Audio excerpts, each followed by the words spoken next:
Apa kabar? Saya adalah Dr. Wei dari Pusat Pencegahan Jatuh Rumah Sakit Kristen Changhua. Terjatuh seringkali terjadi pada lansia dan pasien rawat inap. Bagi yang menderita kanker, stroke, uremia, sulit berpindah, bergeser dan berjalan adalah kelompok yang berisiko tinggi untuk terjatuh. Sekali terjatuh, jika ringan, membuat orang takut terjatuh lagi dan tidak berani berjalan.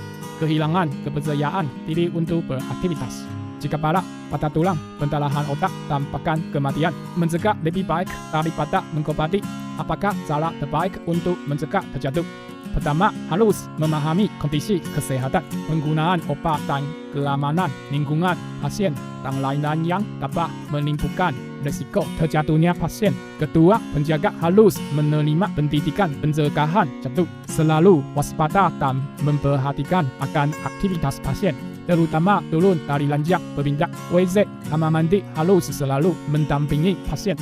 Ketika penjaga akan meninggalkan pasien, harus mengisi catatan keluar, lakukan ulang langkah atau cara pencegahan jatuh. Terakhir, tolong pasien akan mau melakukan latihan pemulihan. Misalnya, olahraga penarikan tali elastik dapat memperbaiki kekuatan dan ketahanan otot agar tidak mudah terjatuh. Mari kita bersama-sama peduli terhadap masalah pasien terjatuh, agar pasien aman dan tidak terjatuh. Jadilah seorang yang sehat dan bahagia. Pengertian dari jatuh: pasien karena kecelakaan dan jatuh, atau jatuh ke permukaan yang lebih rendah dari tempat semula. Penyebab jatuh: cara berjalan yang tidak stabil, berusia lebih dari 65 tahun, menggunakan obat-obatan yang dapat menyebabkan jatuh, fenobarbital, obat hipoglikemik, diuretik, obat pencahar kotoran. Laki-laki, GCS Glasgow Coma Scale 7-14, kepala pusing atau pening, gangguan penglihatan seperti buram, kebutaan, depresi. Bagian kaki terasa tidak normal, kendala bergeser atau berdiri. Perlu menggunakan alat bantu jalan, pertama kali turun dari tempat tidur setelah operasi atau melahirkan. Perlu sering turun dari tempat tidur untuk ke kamar mandi. Dalam 1 tahun pernah ada pengalaman jatuh. Ketika dirawat inap di rumah sakit, tidak ada yang merawat. Setelah jatuh, tingkat terluka mencapai 30%. Menyebabkan memar, lecet, robek, pendarahan, bagian dalam sakit, pendarahan bagian dalam. Bagi yang parah dapat menyebabkan patah tulang, kehilangan kesadaran, meninggal.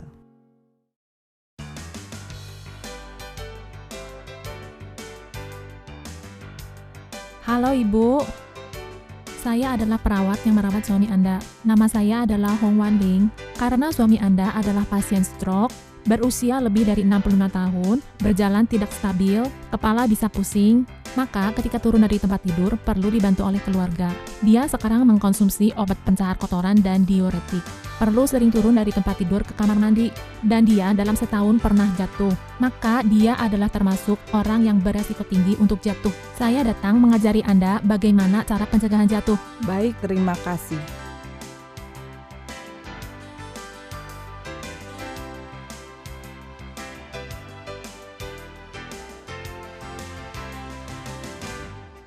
Ibu, 2 tanda ini adalah untuk mengingatkan kita, pasien ini termasuk orang yang beresiko tinggi untuk jatuh. Maka, kita harus setiap saat mencegah pasien jatuh. Baik, terima kasih. Selanjutnya, saya ingin mengajari Anda cara pencegahan jatuh. Baik, terima kasih.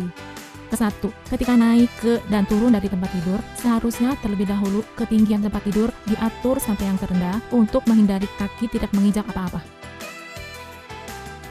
Kedua, ketika turun dari tempat tidur, seharusnya tiang tempat tidur diturunkan terlebih dahulu. Jangan pernah memanjat. Ketiga, silahkan menarik ke atas tiang tempat tidur setiap saat, terutama kegelisahan dan kecemasan. Pasien tidak sadarkan diri. Keempat, barang-barang harus disimpan di dalam lemari dan menjaga lorong dalam kamar pasien luas dan sinar lampu terang. Kelima, memakai baju, celana, sepatu, atau sandal yang sesuai. Jangan bertelanjang kaki. Keenam, menjaga lantai kamar mandi kering. Ketika permukaan lantai basah dan licin, silakan memberitahukan petugas perawat. Ketujuh, ketika Anda memerlukan bantuan apapun dan ketika tidak ada keluarga di samping, silahkan segera memencet bel panggilan untuk memberitahukan petugas perawat. Kedelapan, ketika ke kamar mandi, jika ada keadaan darurat, silahkan memencet bel dalam kamar mandi untuk memanggil orang. Kesembilan, jika ketika pasien lemah atau tidak ada tenaga, seharusnya menggunakan pispot tempat buang air kecil di atas tempat tidur atau kursi toilet. Kurangi jumlah turun dari tempat tidur. Kesepuluh, menggunakan alat bantu jalan, kursi roda, penopang, tongkat. Ketika bergeser atau pindah tempat, harus pelan-pelan. Disarankan bagi keluarga untuk menemani di samping. Ke-11, pasien karena operasi atau berbaring pertama kali turun dari tempat tidur, mudah ada keadaan kepala pusing. Keluarga harus di samping untuk membantu. Ke-12, ketika turun dari tempat tidur, harus menggunakan cara maju untuk turun dari tempat tidur. Terlebih dahulu, duduk untuk beristirahat 3 menit. Kemudian, membantu untuk duduk di tepi tempat tidur 3 menit. Memastikan tidak ada gejala kepala pusing, baru dapat ditemani oleh keluarga untuk turun dari tempat tidur. Ke-13, perawat tidak diizinkan untuk meninggalkan pasien untuk menghindari terjadi kecelakaan ketika meninggalkan pasien. Ke-14, jika ketika menemani pasien berjalan-jalan atau turun dari tempat tidur untuk beraktivitas, tidak boleh meninggalkan area rumah sakit. Ibu, apakah kamu sudah memahami cara pencegahan jatuh? Sudah, saya sudah memahami. Terima kasih ya. Masih ada situasi khusus lainnya yang perlu diingatkan kepada Anda. Baik, terima kasih. Situasi yang salah satu, perawat meninggalkan untuk sementara atau keluar. Ayah, saya pergi membeli makanan sebentar. Suster bilang kamu tidak boleh turun dari tempat tidur sendirian loh. Baik, saya tahulah. Cepat sana pergi.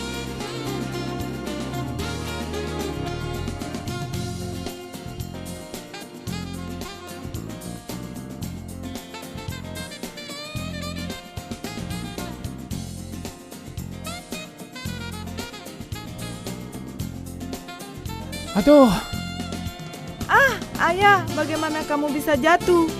Ayah, kamu ada kenapa-kenapa tidak? Cara pencegahan yang benar. Ketika penjaga keluar atau tidak berada di tempat untuk sementara, perlu mengisi daftar konfirmasi kondisi pasien ketika penjaga keluar. Penjaga harus menyelesaikan pencegahan jatuh berikut: mengisi waktu dan alasan keluar, dan diberikan kepada perawat yang bertanggung jawab untuk ditandatangani. Baru boleh meninggalkan kamar pasien. Apakah kamu ingin ke kamar mandi? tidak usah. Kamu ada perlu apa? Tekan bel panggilan untuk meminta bantuan suster. Saya taruh di sini. Kamu tidak boleh sendirian turun dari ranjang ya.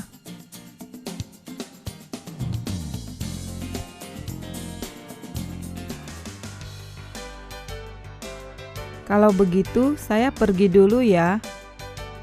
Nyonya, saya ada keperluan ingin keluar sebentar. Mohon Anda membantu untuk menjaga sebentar ayah saya. Tidak masalah. Terima kasih.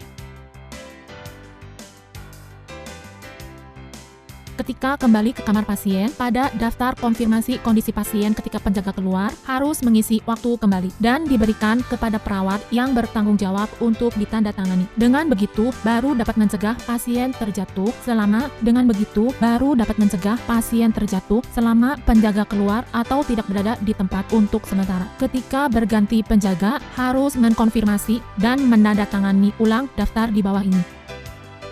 Situasi yang salah 2. Setelah mengganti spray, membiarkan pasien sendirian. Saya membawa spray kotor keluar. Kamu di sini berbaring sebentar ya.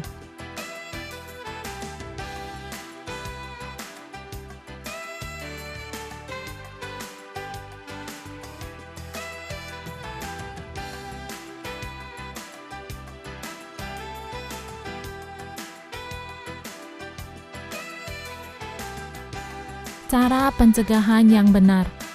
Setelah keluarga mengganti spray, seharusnya membantu pasien untuk berbaring dengan baik terlebih dahulu. Kemudian bertanya kepada pasien apakah ada keperluan apapun, dan memberitahukan kepada pasien alasan meninggalkan untuk sementara waktu. Saya membawa spray kotor keluar ya. Apakah kamu masih ingin minum air? Apakah perlu ke kamar mandi? Sebelum saya kembali, kamu tidak boleh turun dari tempat tidur sendirian ya. Baru boleh meninggalkan kamar pasien. Sebagai pengingat, ketika membantu pasien turun dari tempat tidur untuk ke kamar mandi dan berjalan, menggunakan kursi toilet atau kursi roda, perawat seharusnya berada di samping setiap saat. Setelah selesai, segera membantu pasien untuk kembali ke tempat tidur, dan tiang tempat tidur ditarik ke atas untuk menjamin keamanan pasien. Tidak boleh membiarkan pasien sendirian di tepi tempat tidur atau kursi tamu untuk menghindari terjadi kecelakaan jatuh. Situasi yang salah 3.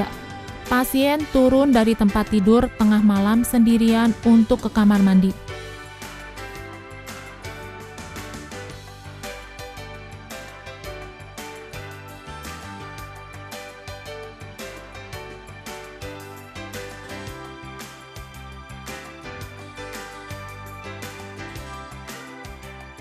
Cara pencegahan yang benar. Pasien jangan turun dari tempat tidur ke kamar mandi sendirian di malam hari. Seharusnya membangunkan perawat untuk membantu. Saya ingin ke kamar mandi.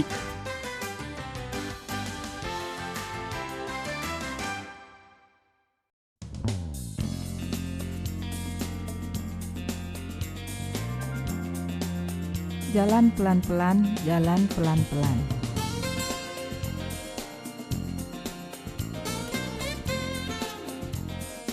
Situasi yang salah 4. Keluarga menunggu di luar kamar mandi. Baik, kamu cukup di sini saja. Setelah kamu selesai baru panggil saya. Oh, Aduh, kok jadi begini? Kok jadi begini?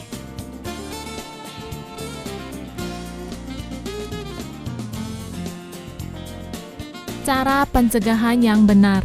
Perawat seharusnya menemani pasien masuk ke dalam kamar mandi untuk membantu. Tidak boleh menunggu di luar kamar mandi. saya sendiri bisa. Kepala kamu pusing dan kaki tidak ada tenaga. Saya takut kamu jatuh. Suster bilang harus di sini untuk membantu kamu biar lebih aman.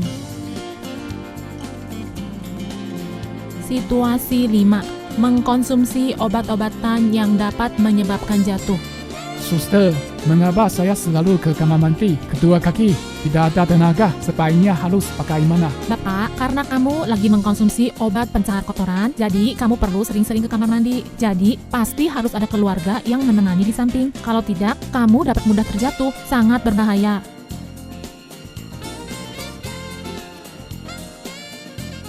Lima macam obat-obatan yang menyebabkan jatuh.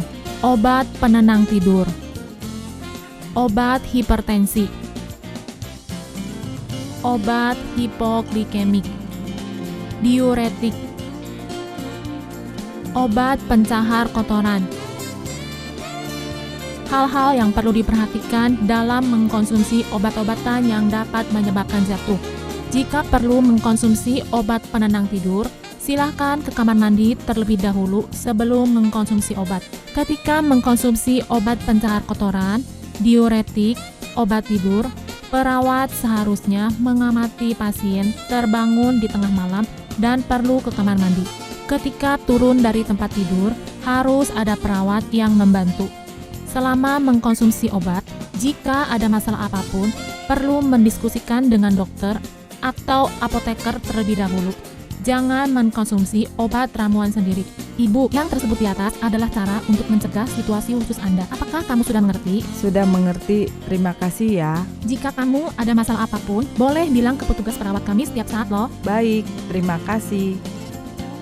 Setelah menonton film, jika ada keraguan, silakan berkonsultasi dengan dokter atau ahli terapi. Nomor telepon 0472385595 lanjut 7428.